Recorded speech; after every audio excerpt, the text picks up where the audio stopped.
Assalamualaikum warahmatullahi wabarakatuh. Wahai sahabat muslim, kita semua tahu, semua yang bernyawa pasti akan merasakan mati. Allah Ta'ala berfirman, hingga apabila datang kematian kepada salah seorang dari mereka, dia berkata, Ya Robku, kembalikanlah aku ke dunia, agar aku bisa berbuat amal solih yang telah aku tinggalkan. Quran Surah Al-Mu'minun, ayat 99-100. Begitu ruh dicabut, sebuah perjalanan panjang dimulai. Perjalanan menuju kehidupan yang tidak terlihat oleh mata, itulah alam barzakh, dunia penantian antara dunia dan akhirat. Jika ia orang yang beriman, ruhnya keluar dengan lembut, seperti tetesan air dari mulut kendi. Malaikat rahmat menyambutnya, membawa kain kafan dari surga, dan mewangikannya dengan harum yang tak pernah dikenal di dunia. Rasulullah bersabda, sesungguhnya seorang hamba mukmin, ketika meninggal, maka malaikat turun dari langit dengan wajah putih bercahaya seperti matahari. Mereka membawa kafan dari surga. Hadis riwayat Ahmad dan Abu Dawud. Kemudian ruh itu dibawa naik ke langit, disambut oleh para malaikat penjaga langit.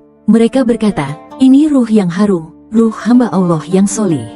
Namun setelah itu, ruh dikembalikan ke jasadnya di dalam kubur. Lalu datang dua malaikat, Munkar dan Nakir. Suara mereka menggelegar, pandangan mereka menakutkan. Mereka bertanya, siapa Rabbmu, apa agamamu, siapa nabimu? Jika ia menjawab dengan benar, maka kuburnya akan dilapangkan, dibukakan baginya pintu ke surga, dan ia merasakan kesejukan dan kenikmatan sampai hari kiamat tiba. Rasulullah bersabda, seorang mukmin akan diperlihatkan tempatnya di surga, lalu kuburnya diluaskan sejauh mata memandang. Hadis riwayat Ahmad dan Ibnu Majah. Namun, jika ia kafir atau banyak berbuat dosa, ruhnya dicabut dengan kasar, seperti kain wol basah yang diseret dari duri berduri. Malaikat azab menyambutnya dengan kain dari neraka, dan ruh itu dibawa ke langit namun tak diizinkan masuk. Lalu dikembalikan ke jasadnya. Dua malaikat datang, menyoal dengan pertanyaan yang sama, namun ia tidak mampu menjawab. Ia hanya berkata, aku tidak tahu. Kuburnya menjadi sempit, gelap dan menghimpit hingga tulang-tulangnya remuk. Dan dibukakan baginya pintu neraka. Ia merasakan panasnya, bau busuknya, dan azab yang mengintainya sampai hari kiamat. Rasulullah bersabda, adapun orang kafir atau munafik, maka kuburnya disempitkan, hingga tulang rusuknya saling bersilangan. Hadis riwayat Tirmidzi dan Ibnu Majah.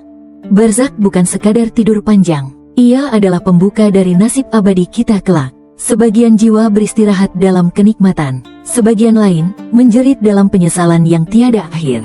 Dan semua menanti ditiupkannya sangkakala, hari di mana seluruh ruh akan dibangkitkan dan dikumpulkan. Saudaraku, inilah kehidupan setelah kematian, yang pasti akan kita hadapi, cepat atau lambat. Maka jangan tertipu oleh dunia, jangan lalaikan waktu yang Allah beri. Gunakan setiap detik untuk taat, sebelum kita memasuki barzakh, yang tak bisa kita keluar darinya, hingga kiamat tiba. Allah berfirman, dan di hadapan mereka ada barzakh sampai hari mereka dibangkitkan. Quran Surah Al-Mu'minun, ayat 100. Semoga kita termasuk orang-orang yang beristirahat damai di alam barzakh. Amin ya Rabbal Alamin.